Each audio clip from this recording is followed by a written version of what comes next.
నమస్తే, నేను జర్నలిస్ట్ నవత.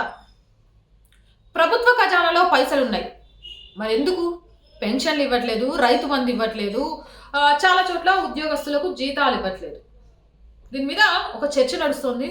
నేను ఒక ఫ్రెండ్ స్టేటస్ పెట్టుకున్నాడు, ప్రభుత్వ ఖజానాలో 10,000 కోట్లు అని.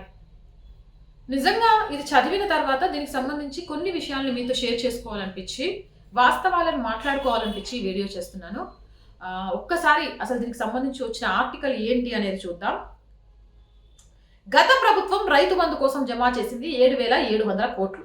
ఎందుకు ఇది ఖచ్చితంగా చెప్పొచ్చు అంటే, ఎన్నికలకు ముందు బీజేపీ కూడా రైతుల గురించి ఆలోచన చేసి రైతు బంధు ఇవ్వచ్చు అని చెప్పడము, రైతు బంధు ఇవ్వడానికి ఖజానాలో పైసలు పెట్టుకొని రైతు బంధు ద్వారా లబ్ధి పొందొచ్చు అని బీఆర్ఎస్ ప్రయత్నాలు చేయడము మనందరం చూసాము. కానీ హరీష్ రావు మాట్లాడిన ఒక వ్యాఖ్యల వల్ల రైతు బంధు ఆగిపోయింది అనే విషయం కూడా మనందరికీ తెలిసిందే. ఈ నేపథ్యంలో ఖజానాలో రైతు బంధుకు సంబంధించిన ఆ పైసలు అయితే అలాగే ఉన్నాయి. ఇక డిసెంబర్ 12న 500 కోట్లు, డిసెంబర్ 19న 900 కోట్లు వచ్చినాయట. ఆర్బీఐ నుంచి మొత్తం 1,400 కోట్లు అప్పు చేసిందట సర్కార్. ఆహా, వచ్చి 15 రోజులు కాదు, అప్పుడే 1,400 కోట్ల అప్పు మొదలైంది. అప్పు తెచ్చు, ఉచిత పథకాలు కొట్టు. నాశనం అయిపోతున్న భవితవ్యాన్ని అర్థం చేసుకోలేని తెలంగాణ ప్రజలారా, మనకు జరుగుతున్న మేలు అప్పుల కుప్పలో నుంచి మాత్రమే, అభివృద్ధి దిశగా వేస్తున్న అడుగుల నుంచి కాదు అనేది ఇంకా తెలుసుకోలేకపోతే మన రాతను ఆ భగవంతుడు కూడా మార్చలేడు. డిసెంబర్ 22న కేంద్రం నుంచి వచ్చింది 1,533.64 కోట్లు. ఎందుకంటే మనం కట్టే జిఎస్టీలోంచి రాష్ట్ర ప్రభుత్వ వాటా ఇస్తుంది కదా, అలా వచ్చినవి ట్యాక్స్ల నుంచి వచ్చిన సొమ్ము 1,533.64 కోట్లట. ప్రస్తుతానికి ప్రభుత్వ ఖజానాలో మొత్తం ఉన్న సొమ్ము 10,633 కోట్లు అన్నమాట. అయినా ఇప్పటికీ రైతు బంధు అందలే, ఆసరా పింఛన్స్ అందలే, పూర్తి స్థాయిలో ప్రభుత్వ ఉద్యోగులకు జీతాలు పడలే, ఖజానాలో డబ్బులున్నా విడుదల జాప్యం దేనికి? సర్కారు తీరుపై మండిపడుతున్న రైతులు, పెన్షన్దారులు. నిజంగా కూడా పెన్షన్ రాలే. నాకు తెలిసిన వాళ్ళకి చాలా మందికి పెన్షన్లు వస్తాయి. వాళ్ళు ఎవరు రాలేదు, ఎందుకు రాలేదమ్మా, ఎందుకు రాలేదని అడుగుతారు. ఇంకో 5 రోజులైతే మళ్ళా కొత్త నెల స్టార్ట్ అయిపోతుంది. పాపం కేసీఆర్ సార్ సర్కార్ ఉన్నప్పుడే ఫస్ట్ తారీఖు రావాల్సిన పెన్షన్ 15, 18 తారీఖు వచ్చేది. ఇప్పుడు 25వ తారీఖు అయినా కూడా రాలేదని మస్తు గాబరా పడుతుంది. అన్నా ట్రెజరీలో 7,700 కోట్లు ఉన్నాయి కదా, కేసీఆర్ పెట్టే పాయింట్ కదా. అయినా కాంగ్రెస్ వాళ్ళు రైతు బంధు ఎందుకు ఇస్తారే? మా న్యూస్ లైన్ తెలుగు తెలంగాణ పత్రికకు వచ్చిన ఫోన్ కాల్స్ లో ఎక్కువ మంది అడుగుతున్న ప్రశ్న ఇదే. హౌ అలా తెలంగాణ పత్రికనా? అప్పుడు రైతు బంధు పక్కన పెట్టేసే గానీ కేసీఆర్ సర్కారు ఇస్తా అన్న పథకాలకు సంబంధించి అమలు చేయనప్పుడు మీ పత్రికకు ఫోన్ కాల్స్ రాలే?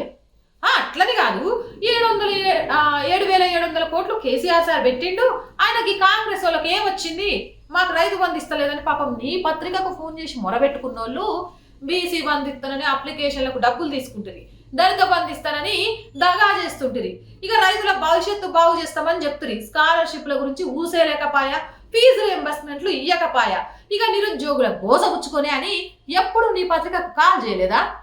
అంటే గిలా బీఆర్ఎస్ ప్రభుత్వానికి సంబంధించిన విషయాల్లో ఫోన్ కాల్స్ వచ్చినట్టుగా గతంలో ఎప్పుడైనా చెప్పినవా, లేకపోతే కాంగ్రెస్ గవర్నమెంట్ వచ్చినాకే చెప్తున్నావా అనేది చాలా మందిలో ఉన్న డౌట్. అందుకే గా డౌట్ నిన్ను అడిగిన. రాష్ట్ర ఖజానాలో డబ్బులున్న సంగతి సామాన్యుడికి కూడా తెలుసు. సామాన్యుడికి గివన్నీ తెలిస్తే ఈ రోజు పరిస్థితి గిట్లెందుకుంటది?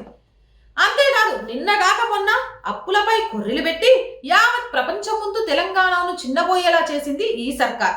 రీసెంట్ గా 1,400 కోట్లను అప్పుగా తెచ్చుకుంది. అంటే మునిగినోడికే కదా చలి తెలుస్తుంది, ఒడ్డునున్నోడికి చలేం తెలుస్తుంది.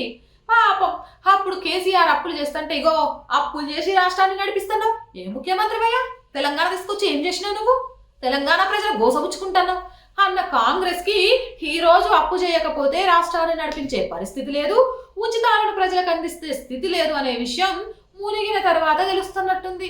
అందుకే ఇప్పుడు కేసీఆర్ ఒడ్డునుంటే రేవంత్ మునిగి ఏం చేయాలో అర్థం కాని సిచ్యువేషన్ లో ఉన్నాడు అని మాట్లాడతాను. ఏదేమైనా కానీ ఇందులో తెలుసుకోవాల్సిన నీతి నాయకులు కాదు, ప్రజలు మాత్రమే. ఉచితాలు ఇస్తారు అని నమ్మితే 16,000 కోట్ల మిగులు బడ్జెట్ రాష్ట్రం 4 లక్షల కోట్ల అప్పుల కుప్పగా మారినాక కూడా ఆహాహాహా, మీ నమ్మకానికి నా సెల్యూట్. ఇంకా ఉచితాలు వస్తాయి, ఇంకా ఉచితాలతో బతుకుదాం. పల్లె వెలుగు ఎక్స్ప్రెస్ బస్సుల్లో ఆడోళ్ళని చూస్తుంటే నిజంగా చెప్తానా, కోపం కాదు, ఏందికి ఇది గింత ఉచితానికి దిగబడ్డారనిపిస్తుంది. పని ఉన్నా పని లేకపోయినా బస్సులకి ఎందుకు అయ్యా ఉచితం? ఏమి సాధించడానికి? ఆటో డ్రైవర్లకు ఇన్సూరెన్స్లు ఇస్తారట. రోజు పొట్టగొట్టి 10 లక్షల ఇన్సూరెన్స్ ఇస్తారంగానే సప్పట్లు కొట్టిన చూడు. ఆహాహాహా, ఆడ ఉచితమని మీ పొట్టగొట్టిన సంగతిని కూడా మర్చిపోతారంటే ఉచితానికి ఉన్న గొప్పతనం. ఉచితం అనే మాట మన ఏమంటారు మెదడులోకి ఎక్కినాక మనకు వచ్చే అత్యుత్సాహం మీకెవరికి ఎందుకు కనబడట్లేదు అనేది నాకు అర్థం కావట్లేదు. సరే కానీ మొత్తానికి తెలంగాణ పత్రికలకు మస్తు కాల్స్ వస్తున్నాయట. ఇట్లా వీటితో పాటు పన్నుల వాటాలో మన వంతుగా 1500 కోట్లు ఖజానాలో ఉన్నాయి. అటు రైతు బంధు కోసం రెడీ చేసిన 7700 కోట్లు, ఇటు ఈ డబ్బులు మొత్తం కలిపితే 10,000 కోట్లకు పైమాటే. మరి డబ్బులు ఏమయ్యాయన్నది తెలంగాణ ప్రజల $1 మిలియన్ ప్రశ్న. జమత్తి ఇస్లాము ఏదో వాళ్ళు ప్రపంచంలో చాలా దేశాలు ఇలా నిషేధించినాయి ఉగ్రవాద సంస్థలతో వీళ్ళకి సత్సంబంధాలు ఉన్నాయి అని. కానీ మన రేవంత్ రెడ్డి సార్కి 1,25,00,000 ఇవ్వడానికి మనసు వచ్చేసింది. ఏడబోయినాయి అంటే ఇలాంటి వాటి కోసం రేపు ఎంపీ ఎలక్షన్స్ ఉన్నాయి, మాకు ఓటు కావాలి. ఆ ఓటుకు మా నోటైనా పర్లేదు, ప్రభుత్వ ఖజానాలోని నోటైనా పర్లేదు, ఓటుగా మార్చుకోవడానికి ఏం చెయ్యాలి అనే ఆలోచన మాత్రమే ఆలోచిస్తాం. దానికి సంబంధించి కూడా నేను స్పెసిఫిక్గా వీడియో చేస్తాను, అది కూడా మిస్ అవ్వకుండా చూడండి. దానికి సంబంధించి నాకు ఇంకొంత సమాచారం కావాల్సి ఉంది. సో నేను మొత్తం గూగుల్ మొత్తం సెర్చ్ చేస్తున్నా, అదంతా వచ్చినాక ఖచ్చితంగా దానికి సంబంధించి కూడా వీడియో చేస్తా, చూడండి. సరే ఏం చేస్తారు అంటే ఇక లోగుట్టు పెరుమాళ్ళకి ఎరుక అన్నట్టు మరి కాంగ్రెస్ వాళ్ళు ఏమనుకుంటున్నారు అన్నది వాళ్ళకి మాత్రమే ఎరుక. ఇంతన్నాడు అంతన్నాడే అన్నట్టు ఎలక్షన్లకు ముందు డిసెంబర్ 9న అన్నీ చేస్తానని జపం చేసిన రేవంత్ సర్కార్ ఇప్పటికీ 6 గ్యారంటీలకు సరిగ్గా అమలు చేయలేకపోవడాన్ని ఏ విధంగా చూడాలి? అసలు ఆ డబ్బులు ఏం చేసినట్టు? అయ్యో అయ్యో అయ్యో, మొన్నే కదా ప్రభుత్వం ఏర్పడ్డది, 15 రోజులే కదా అయింది. గప్పుడే పుట్టిన బిడ్డ 5 సంవత్సరాలు ఉంది. ఇంకా ఇక పుట్టంగానే టపటపా అడుగులు వేసుకుంటూ పరిగెత్తుకుంటూ ట్రోఫీ పట్టుకొని వస్తుందా? ఇచ్చిన 6 పథకాల అమలు. అసలు నాకు ఒక క్వశ్చన్ అడుగుతున్నా, కర్ణాటకలో 6 పథకాలు ఏమంటారు నిర్విఘ్నంగా అమలు అవుతున్నాయా అంట. మరి ఆడ అమలు అవ్వట్లేదని కర్ణాటక వాళ్ళు ఈడ పట్టుకొని జెండాలు పట్టుకొని తిరిగి నిరసన తెలిపినా ఓట్లేసి గెలిపించి 15 రోజుల టైం కూడా ఇవ్వకుండా నువ్వెందుకు అమలు చేయట్లేదు అని క్వశ్చన్ చేయడంలో అర్థం ఉందా? ఒక్క మాటకు ఆన్సర్ చెప్పు. ఆడ జరగంది ఈడ జరుగుద్ది అని ఎట్ట నమ్మిండ్రు? అద్దంలో చందమామను చూసి నమ్మినప్పుడు ఆ చందమామ బ్రహ్మని తెలిసినప్పుడు అది వాస్తవం కావడానికి టైం పడుతుందని తెలిసినప్పుడు కూడా యాక్సెప్ట్ చేయాలి. కేసీఆర్ సార్ అభివృద్ధి ఎందుకు చేయలేదయ్యా అంటే, అయ్యో ఇప్పుడే పుట్టిన బిడ్డ 9 సంవత్సరాలే కదా ఇంకా మస్తు టైం ఉందని చెప్పిండు. హరే రేవంత్ రెడ్డి సార్కి కూడా 15 రోజులే కదా పట్టం కట్టి, టైం పడుతుంది. కావాలంటే చూడండి ఇదే మాట కాంగ్రెస్ వాళ్ళు చెప్పకుంటే. గత ప్రభుత్వం రైతు బంధు కోసం 7,700 కోట్లు, డిసెంబర్ 12న 500 కోట్లు, డిసెంబర్ 19న 900 కోట్లు, RBI నుంచి 1,400 కోట్లను అప్పుగా తెచ్చుకుంది. ఇక డిసెంబర్ 22న డేట్లతో సహా వేసిండు. పన్నుల వాటాగా 1,533.64 కోట్లు వచ్చినాయి. ఇవన్నీ కలిపితే ప్రస్తుతానికి ప్రభుత్వ ఖజానాలో దాదాపు 10,633 ఉన్నాయి. అయినా ఇప్పటికీ రైతు బంధు వాళ్ళే. రైతు బంధు ఎట్లేస్తారు అసలు? ఇప్పుడు కౌలు రైతులకు గలిపేస్తారా? లేదా కేసీఆర్ సార్ పథకం ప్రకారం భూమి ఉన్నోడే రైతు అని చెప్పి రైతు బంధు వేస్తారా? 5 ఎకరాలు ఉన్నోడికే రైతు బంధు, అంతకు మించినోడికి లేదు అన్న 10 ఎకరాలు ఉన్నోడికి రైతు బంధు అంతకు మించి లేదు అన్నారు. నిజంగా అది ఇప్పుడు అమలు చేస్తారా? మరి కౌలు రైతులకు రైతు బంధు ఎప్పటి నుంచి వేస్తారు? కేసీఆర్ సర్కార్ చెప్పిన 10,000 వేస్తారా? లేకపోతే రేవంత్ సర్కార్ చెప్పిన 15,000 వేస్తారా? అసలు ఇప్పుడు 7,500 పడతాయా? ఇంకో 7,500 ఎప్పుడు పడతాయి? కౌలు రైతుకు సంబంధించిన 10,000 ఎలా పడతాయి? కౌలు రైతు భూమిని దున్నుకుంటున్నాడు, రైతు బంధు కోసం అప్లై చేయాలంటే ఏమేం కాగితాలు పెట్టాలి? సుశీర్రా, ఒక చిన్న దిమాకున్న సామాన్యమైన అమ్మాయిని నాకే ఇన్ని డౌట్లు వచ్చినాయంటే రైతు బంధును అమలు చేయడానికి ఇంకెన్ని డౌట్లు రావాలా? ఇంకెంత కాలం పట్టాలా?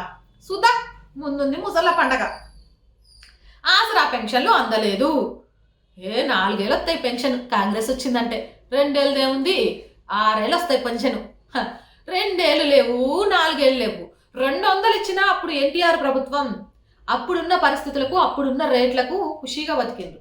2,000 ఇచ్చిన కేసీఆర్ ప్రభుత్వం అవి ఎప్పుడు పడతాయో తెలియక, పెరిగిన ధరలను తట్టుకోలేక అవి కూడా సరిపోక 4,000 అన్న ఆశకు ఏమంటారు పట్టం కట్టేసిండు. ఇప్పుడు ఈ 4,000 మళ్ళీ 5 రోజులకు నెల రాబోతున్నా పడకపోవడంతో 2 నెలలకు ఒకసారి వస్తే ఈ నెల గడపడం ఎలా అనేది తెలవకుండా ఇప్పుడే గిట్లుందంటే ముందు ముందు పరిస్థితి ఏంది? 4 లక్షల కోట్ల అప్పు 5 లక్షల కోట్ల అయినాక మమ్మల్ని పట్టించుకుంటారా అని టెన్షన్ అయితే పడుతుండట. వీళ్ళ టెన్షన్లో వాస్తవం ఉందిలే. బస్సు ఫ్రీ కావాలా, కూర్చుంటే మంచినీళ్ళు ఫ్రీ కావాలా, ఇంట్లో ఉంటే 2,500 కావాలా. ఇందులో కూడా ట్విస్ట్ అట, తెల్ల రేషన్ కార్డు ఉన్న వాళ్ళకే ఇస్తారట. తెల్ల రేషన్ కార్డుల విషయంలో తెలంగాణ వచ్చిన దగ్గర నుంచి అప్లై చేసుకున్న వాళ్ళకు రేషన్ కార్డులు రాలేదని తెలుసు. అంటే ఈ లెక్కన ఈ ప్రభుత్వం కూడా కేసీఆర్ చేసిన దానికే జయకొడుతోంది తప్ప మార్పులు చేసి నిజమైన పేదవాళ్లకు పథకాలు అందించేందుగా అడుగులు కదపట్లేదనే విషయం స్పష్టమవుతుంది. ఈ విషయం కూడా నేను చదివిన. తెల్ల రేషన్ కార్డు ఉంటేనే 6 అనేవి పథకాలు వర్తింపజేస్తే బస్సు రూట్లో ఎక్కాలన్నా తెల్ల రేషన్ కార్డు కావాల్సిందేనా? చచ్చింది గొర్రె. ఇప్పుడు మహిళలకు ఇస్తున్నట్ట, తెల్ల రేషన్ కార్డు ఉన్న వాళ్ళకి ఇస్తున్నట్ట. 40-50 వేలు తీసుకునే సాఫ్ట్వేర్ ఎంప్లాయ్ అమ్మాయి కూడా బస్సు ఎక్కుతుంది ఆలోచన చేసిండ్రా? అట్టాని తెల్ల రేషన్ కార్డు ఉన్న వాళ్ళంతా పేదోళ్ళేనా? అసలు తెలంగాణ వచ్చినాక అప్లై చేసుకున్నాక ఎన్ని రేషన్ కార్డులు శాంక్షన్ చేసిండ్రు? అమ్మమ్మమ్మ ఏమి మెలికబెట్టిండ్రు. ఇక 6 పథకాలకు సంబంధించి బాగా అర్థమయ్యే ఉంటుంది. దీంతో పాటు ఖజానాలో డబ్బులు ఉన్న ప్రభుత్వ ఉద్యోగులకు పూర్తి స్థాయిలో జీతాలు పడలే. పాపం ఈ ఉద్యోగులు మాత్రం అప్పుడు వాళ్ళే జీతాలు, ఇప్పుడు వాళ్ళే ఏం చేస్తారు. కాకపోతే గవర్నమెంట్ ఉద్యోగం కాబట్టి గీయాలు కాకపోయినా రేపు వస్తాయి. అది ప్రైవేట్ వాడు కదా, ఎగ్గొట్టడానికి లేదు. గవర్నమెంట్ కాబట్టి ఎగ్గొట్టకుండా ఇస్తుందనే ఒక నమ్మకం. ఖజానాలో డబ్బులు ఉన్న విడుదలకు జాప్యం. ఈ ఆలస్యం దేనికి? తెలంగాణ రైతాంగం ప్రశ్నిస్తోంది. సర్కారు తీరుపై ఇటు రైతులు అటు పెన్షన్దారులు తీవ్ర స్థాయిలో మండిపడుతున్నారు. అర్హతే లేదు మనకి. రైతులు కానీ మనుషులు కానీ తెలంగాణ ప్రజానికం కానీ ఎందుకయ్యా మండిపడేది? 4 లక్షల కోట్ల అప్పులు కుప్పుకున్న ఒక రాష్ట్రంలో శక్తికి మించి, తాహతకు మించి ఉచితాలను పెంచిన డబ్బులో లేకపోతే పెంచి చూపించి మీ భవితవ్యాన్ని మారుస్తామంటేనో ఎలా నమ్మారు? ఏ నాయకుడినైనా ఆ రోజు మీరు ప్రశ్నించారా? మీ ప్రభుత్వం అధికారంలోకి వచ్చిన తర్వాత ఎన్ని రోజుల్లో ఈ పథకాలు ఇస్తారు? మీ పథకాలు ఇవ్వకపోతే మీ పదవులకు మీరు రాజీనామా చేస్తారా? ఎంతకాలం ఉట్టి కొట్టి స్వర్గాన్ని చూపించే ప్రయత్నం చేస్తారు అని. హారే చేతికొచ్చే 2000 చూపిస్తున్న ఉచితాలకు ఆశపడి ఓటేసి ఇప్పుడు ఓటేయని చాలా మంది జనన్నా ఓటు నమ్ముకున్న ప్రజలకు నాయకులను ప్రశ్నించే హక్కే లేదు. అందులో మీరున్నారా అనేది ఆత్మవిమర్శన చేసుకోండి. ఉచితాలకు పట్టం కడితే ఏ రోజైనా కూడా భవితవ్యం అంధకారంగా మారుతుంది అనే విషయాన్ని జ్ఞప్తి పెట్టుకోండి. అదనమాట విషయం. కాకపోతే ఇప్పుడే పుట్టిన తెలంగాణ సర్కార్ని, అదే తెలంగాణ కాంగ్రెస్ సర్కార్ని కొంచెం పైన వేయండి అయ్యా, ఊపిరి పీల్చుకొనియండి. ఊపిరి పీల్చుకున్నాక రేవంత్ రెడ్డి సారు అధికారులతోటి నాయకులతో మంచి కసరత్తు చేస్తాడు. ఈ కసరత్తు ప్రజలకు మేలు చేయడానిక, పార్లమెంట్ ఎలక్షన్లలో కాంగ్రెస్ కి పట్టం కట్టడానిక? ఏమనుకుంటున్నారు అనేది కూడా కింద కామెంట్ సెక్షన్ లో పెట్టండి. ఇలాంటి మోర్ వీడియోస్ కోసం జర్నలిస్ట్ నాతో ఛానల్ వెంటనే సబ్స్క్రైబ్ చేయండి. ఈ వీడియో నచ్చిందా? లైక్ చేయండి, షేర్ చేయండి.